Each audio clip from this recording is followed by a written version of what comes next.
Investing के लिए पिछला कह सकता हूँ 2 साल काफी मुश्किल रहा है। बहुत सारे लोगों ने अलग अलग एसेट क्लास में इन्वेस्टमेंट किया, इक्विटी में इन्वेस्टमेंट किया, इंडियन इक्विटी में इन्वेस्टमेंट किया और उनको रिटर्न ऑलमोस्ट नहीं बना। ये सच है कि पिछले 2 साल में अपनी जो स्टॉक मार्केट, इंडिया की स्टॉक मार्केट बहुत ज्यादा वोलेटाइल है। इसके साथ साथ हमने ये भी देखा कि इंटरनेशनल मार्केट ने काफी अच्छा रिटर्न दिया, लेकिन जो पिछले 1 साल का जो विजेता है, द विनर है, winner is gold and silver. तो गोल्ड तो ऑलमोस्ट 3 गुना हो गया, हालांकि 3 गुना होने के बाद तो 33-35% करेक्ट भी हो गया। और 2026 में गोल्ड और सिल्वर अभी तक रिटर्न बनाते हुए दिख नहीं रहे हैं। तो ये सवाल उठता है कि आपको इन्वेस्टमेंट करना कहाँ चाहिए जहाँ की आपको अच्छे पैसे बने। बिकॉज किसी ने मुझे कहा, और ये बात मुझे बहुत पसंद आई, कि इंडिया एक गरीब देश है और यहाँ के इन्वेस्टर्स को ये जल्दी है कि जल्दी से जल्दी ज्यादा से ज्यादा पैसे बना ले, अच्छी से अच्छा रिटर्न जनरेट करें। ये कहना आसान है, करना बहुत मुश्किल है, क्योंकि आपको वैसे विनर को चुनना है, वहां पे इन्वेस्ट करना है जो यहाँ से काफी अच्छा रिटर्न दे। तो मैंने सोचा कि थोड़ा डेटा क्रंचिंग करते हैं और देखते हैं कि पिछले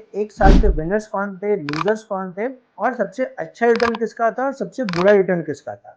ये सेक्टर वाइज है। इंडियन इक्विटी मार्केट भी इसमें कवर होता है, गोल्ड और सिल्वर भी कवर होता है, और इसमें इंटरनेशनल मार्केट भी कवर होता है। आपको ये जान के आश्चर्य होगा कि इस साल का ऑब्वियसली सबसे बड़ा विजेता तो गोल्ड एंड सिल्वर है। तो गोल्ड ने करीबन 71% का रिटर्न दिया, और गोल्ड और सिल्वर का जो मिक्स पोर्टफोलियो था उसने 97% का रिटर्न। तो mix of gold and silver actually out perform more than gold, because obviously silver has done far better than any other asset class. तो इंटरनेशनल इक्विटी की बातें करते हैं कि इंटरनेशनल इक्विटी ने कैसा रिटर्न दिया। तो मैंने ऐसा देखा, एवरेज ऑफ इंटरनेशनल इक्विटी ने साल भर में सिर्फ 22% का रिटर्न दिया, और लार्ज कैप ने 13% का रिटर्न दिया, लार्ज एंड मिड कैप ने 16% का रिटर्न दिया, मिड कैप ने 18% का रिटर्न दिया, और स्मॉल कैप ने 15% का रिटर्न दिया। तो सबसे बुरा परफॉर्म किया हमारा, वो परफॉर्म किया IT sector.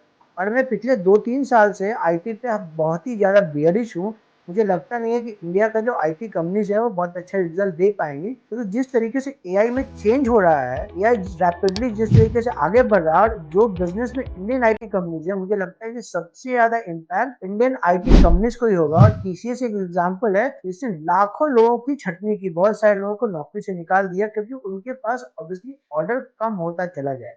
As a Indian investor हमें क्या करना चाहिए? एज एन इंडियन इन्वेस्टर हमें ये करना चाहिए, हम अपने पोर्टफोलियो को बैलेंस पोर्टफोलियो बनाएं। किसी भी समय पे एसेट एलोकेशन का ध्यान रखना बहुत ही ज्यादा जरूरी हो जाता है, और कहीं अगर बहुत ज्यादा पैसे बन गए, वहां से अपने को प्रॉफिट बुक करना चाहिए, और प्रॉफिट बुक करके अपने को वैसे एसेट क्लास में इन्वेस्टमेंट करना चाहिए जहाँ पे कि प्रॉफिट कम बना है या रिटर्न ना के बराबर बना है। ऐसा अगर कंटिन्यूअसली हम साल भर मॉनिटर करके करते रहेंगे, तो ना सिर्फ हम अपने बने हुए पैसे को बचा लेंगे, बल्कि और भी अच्छा रिटर्न हम एक्सपेक्ट कर सकते हैं। तो जरूरी ये नहीं है कि आपने एक अच्छा पैसा बना लिया, उसका वहां पे चुपचाप बैठ गए। ये भी जरूरी है कि आप अपने पोर्टफोलियो को मॉनिटर करें और टाइम टू टाइम उसमें करेक्टिव एक्शन ले, ताकि आपके बने हुए पैसे, जो profit which you already generated, is actually safeguarded.